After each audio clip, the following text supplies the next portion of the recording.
할렐루야. 오늘도 참 감사한 하루입니다.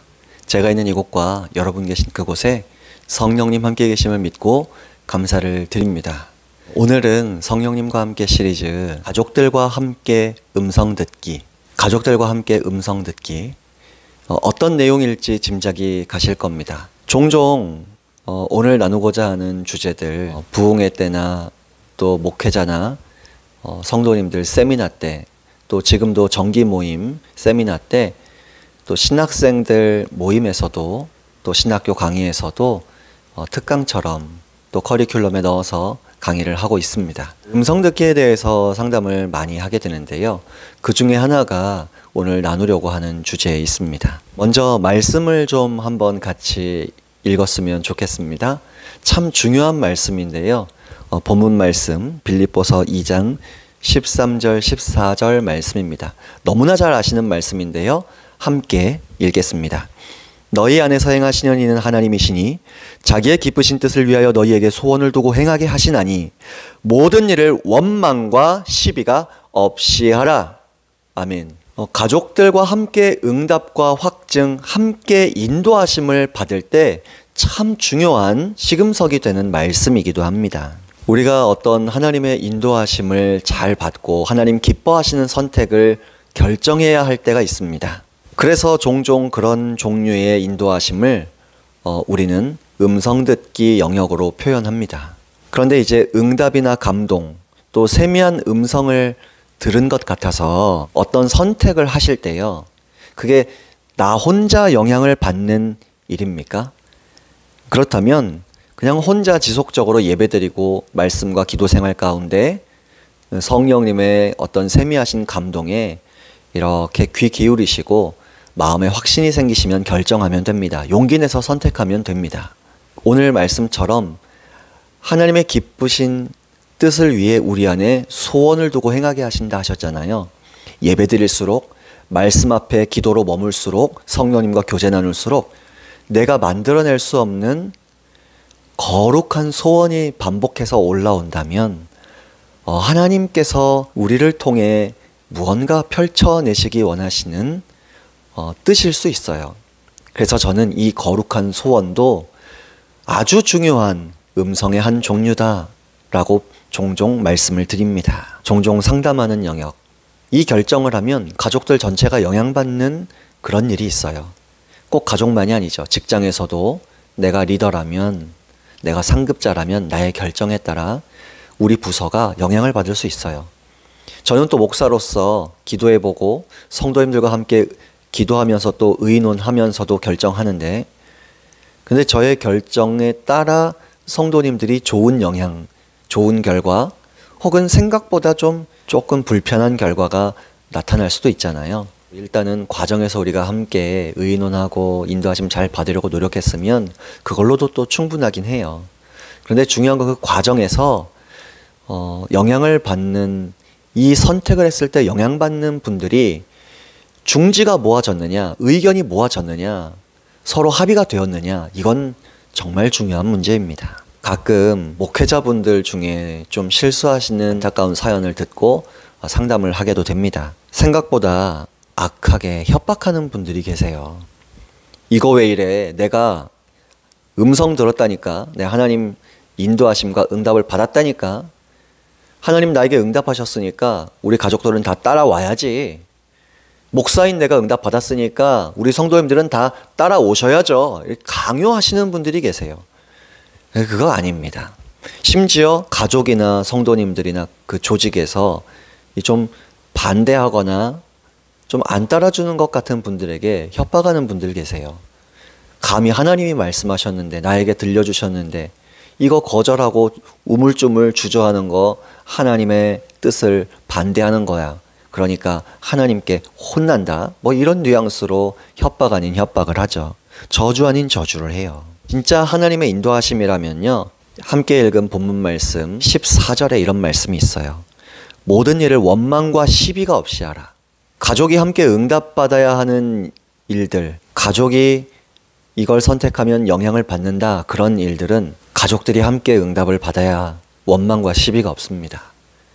나 혼자 응답받고 제 아내와 우리 아이들, 저희 어머님, 부모님 응답 못 받으셨는데 따라오라고 하면 그건 트라우마가 됩니다. 서로 자꾸 원망이 생기고요. 관계가 불편해지기 시작합니다. 깨지기 시작합니다. 제가 먼저 응답받을 수 있죠. 그런데 그 이야기를 가족들에게 꺼냈을 때에 가족들이 반대한다. 그러면 저는 지금 저도 시행착오를 겪어서 균형을 찾고 올바르다고 생각하는 이 내용을 배워서 여러분과 나누고 있는데요.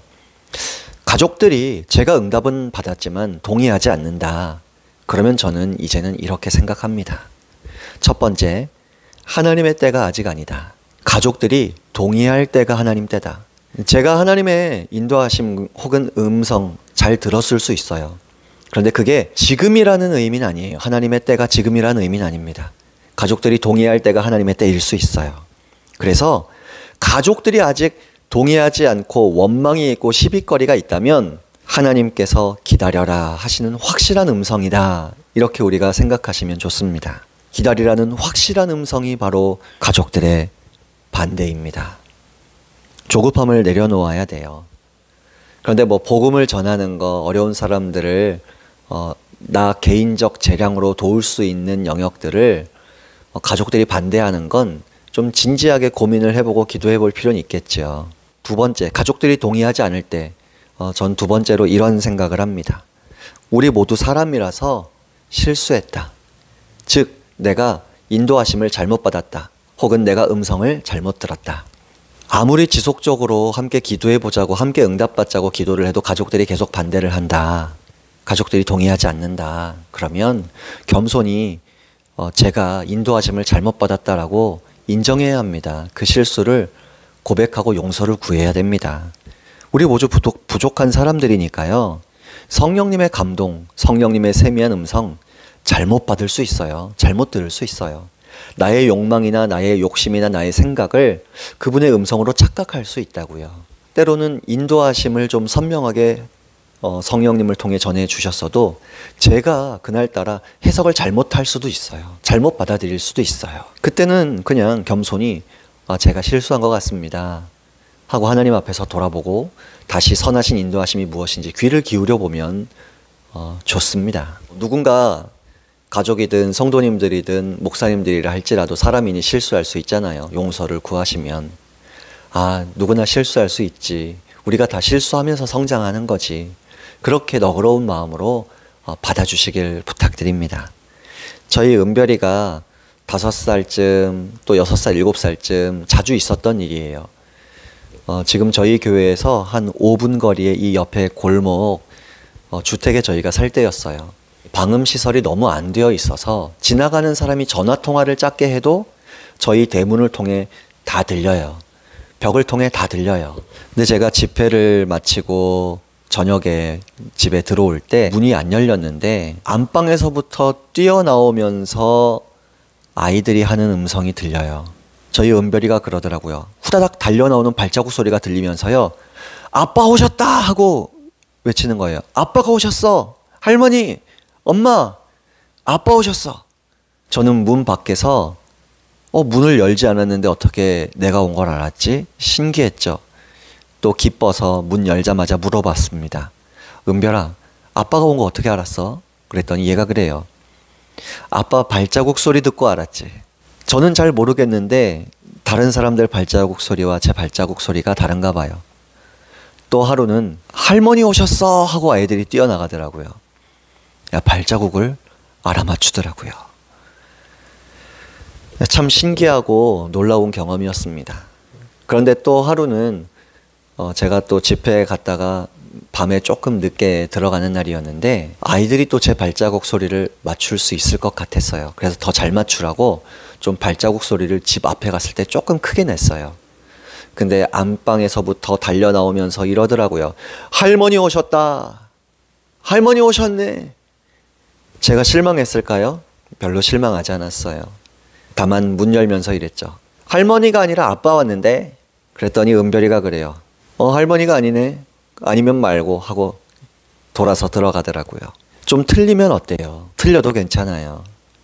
중요한 건 그렇게 틀린 걸 대수롭지 않게 여기고 우리가 하나님의 음성, 가족들과 함께 원망과 시비가 없이 서로 존중해주면서 또 받아주기도 하면서 분별하고자 노력하는 이 과정이 더 중요하다. 성령님께서는 우리가 성령님의 하나 되게 하심을 힘써 지키시는 걸 너무나 기뻐하십니다.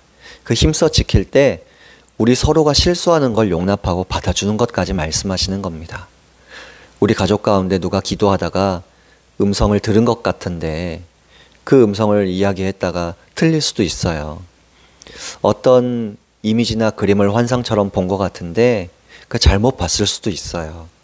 서로 용납하고 서로 기다려주고 또 틀린 것 같으면 서로 용서를 구하고 또 그럴 때 저희 은별이처럼 아니면 말고 대수롭지 않게 너그럽게 봐주시면 좋겠습니다. 다만 추천하고 싶은 것은요.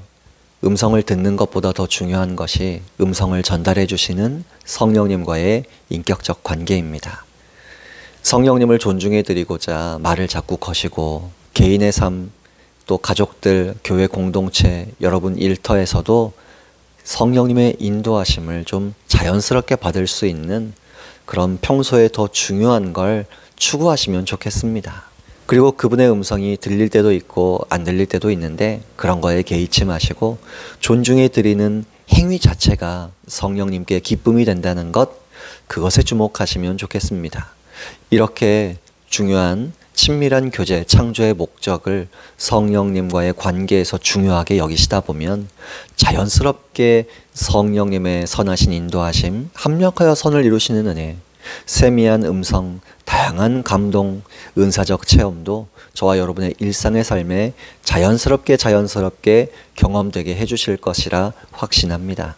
가족분들끼리 함께 응답을 받고 하나님 영광을 위해 어떤 것을 선택하는 것이 하나님 나라의 기쁨이 될까 고민하시는 분들에게 오늘도 이 말씀이 조금이나마 도움이 되시기를 소망합니다.